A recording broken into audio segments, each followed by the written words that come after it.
Bien-aimés dans le Seigneur, bonjour et bienvenue dans cette nouvelle émission. Bienvenue dans ce temps de méditation. Je veux personnellement faire des recherches en live sur le thème « Le fruit de l'esprit ». Et comme nous savons tous, la parole de Dieu est source de vie pour nous. Donc je nous invite donc à prendre nos Bibles si nous avons. Moi je vais utiliser ma Bible sur ordinateur. Et j'aimerais que nous ouvrons le livre de Galates chapitre 5, verset 22. Galates chapitre 5, verset 22. C'est un texte qui m'a beaucoup marqué, qui m'a communiqué certaines richesses. Donc, je vais ouvrir cela dans la version Darby. Donc, Galates chapitre 5, verset 22, il est dit, je me suis déplacé malheureusement, Galates chapitre 5, verset 22. Donc, nous lisons ici, mais le fruit de l'esprit, c'est l'amour, c'est la joie, c'est la paix, la patience, la bonté, la bénignité, la fidélité, la douceur, la tempérance. La loi n'est pas contre ces choses. Ceux qui sont en Jésus-Christ ont crucifié la chair avec ses passions et ses désirs. Si nous vivons par l'Esprit, marchons aussi selon l'Esprit. Amen. Donc, bien-aimés, quand je regarde ce texte, j'y vois une puissante arme contre les passions de la chair. Une puissante arme dans le combat qui peut merder dans le combat contre les passions de la chair. Il est dit, mais le fruit de l'esprit, c'est l'amour, c'est la joie, c'est la paix, la patience, la bonté, la bénignité, la fidélité, la douceur et la tempérance.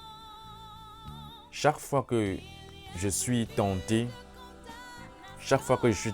de tomber dans un acte qui ne glorifie pas Dieu, je peux véritablement me tourner vers un pareil test et épuiser des armes, et épuiser du courage en fait, de la force. En me souvenant de ce test, je comprends que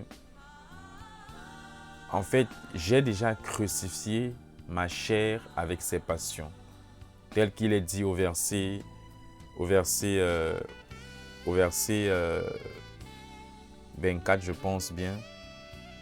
Ceux qui sont à Jésus-Christ ont crucifié la chair avec ses passions et ses désirs. Je suis à Jésus de tout mon cœur. Donc ça veut dire que j'ai déjà crucifié en fait. Ceux qui sont à Jésus, ils ont déjà crucifié. Donc ça veut dire que je suis déjà libéré. Je suis déjà affranchi en fait. Mais pourquoi est-ce que je viens encore à tomber à l'intérieur?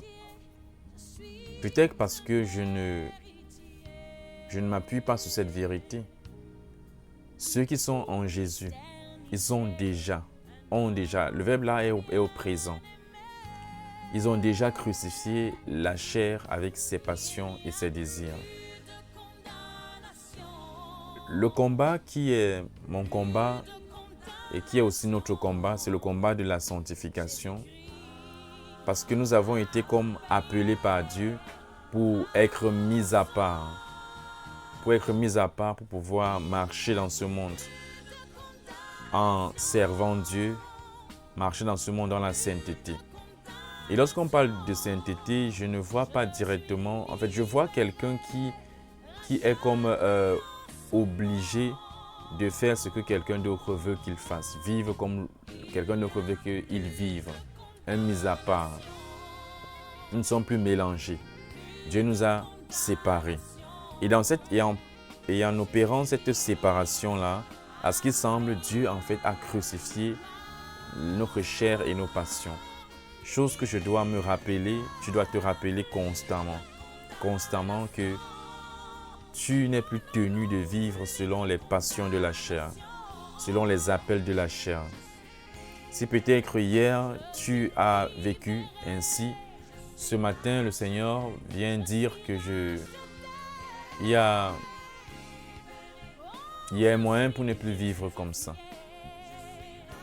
Nous sommes rachetés, nous sommes pardonnés, nous sommes délivrés. Et ce sont des vérités. Ce n'est pas comme si on dit nous allons être délivrés. Non, nous sommes déjà délivrés, surtout parce qu'au niveau spirituel, surtout, nous sommes déjà délivrés. Actuellement, nous attendons le retour de Jésus pour la glorification du corps. Mais notre âme, notre esprit est déjà délivré. Et c'est une bonne nouvelle, véritablement bien-aimée. C'est une excellente nouvelle.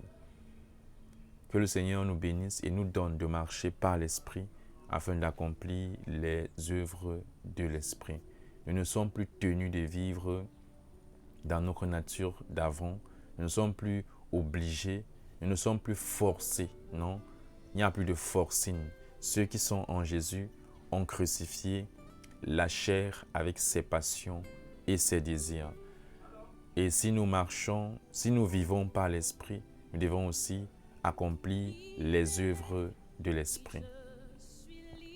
Comment appliquer cette parole? Je me demande bien comment appliquer cette parole. C'est bien beau de le savoir, mais comment l'appliquer aujourd'hui?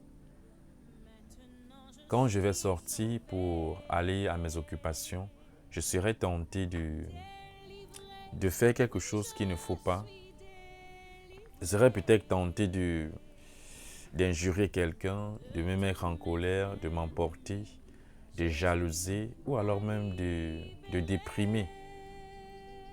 Je serais tenté je risque d'être amer parce que en 24 heures, il y aura toujours des occasions comme ça où tu seras en fait suggéré à manifester une œuvre de la chair.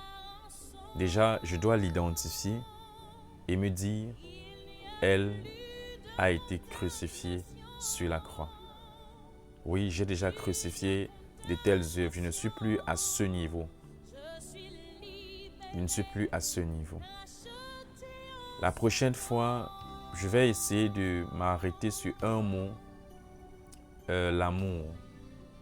Le fruit de l'esprit, c'est l'amour.